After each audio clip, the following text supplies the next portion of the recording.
چشم و چراغم مادر، تنها گلزار باغم مادر، بعد از خدا تنها امیدم مادر، من با دعایت رو سفیدم مادر. مادر پرستار دلم، ای روشنی بخش و چراغ منزلم.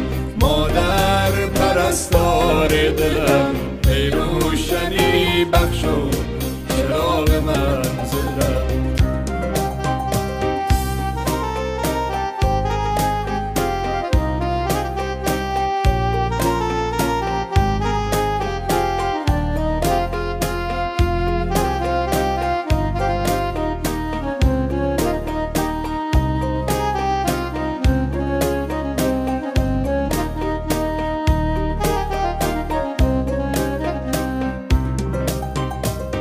قلب منی این آرزوی آخر است، گویم بهش در زیر پای مادر است. ای وای من قدر تو رو نشناختم، من را ببخش تنها به خود پرداختم. مادر پرستار دلم، ای روشنی بخش و چراغ منزلم. مادر پرستار دلم، ای روشنی بخش و چراغ منزلم.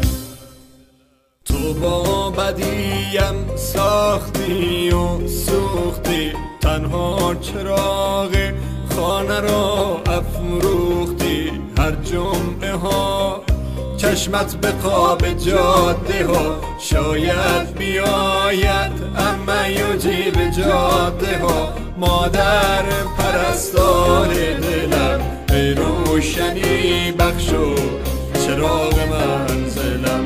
مادر پرستار دلم، ای روشنی بخش و چراغ منزلم. کسی که تا همیشه پای من سوخت، چراغ خانه سرد من افروخت. شبی که سر به بالین تبم من، شبی که سر به بالین تبم من، زمین و آسمان یک جا به هم دوخت، زمین و آسمان. مادر تویی دار و نداره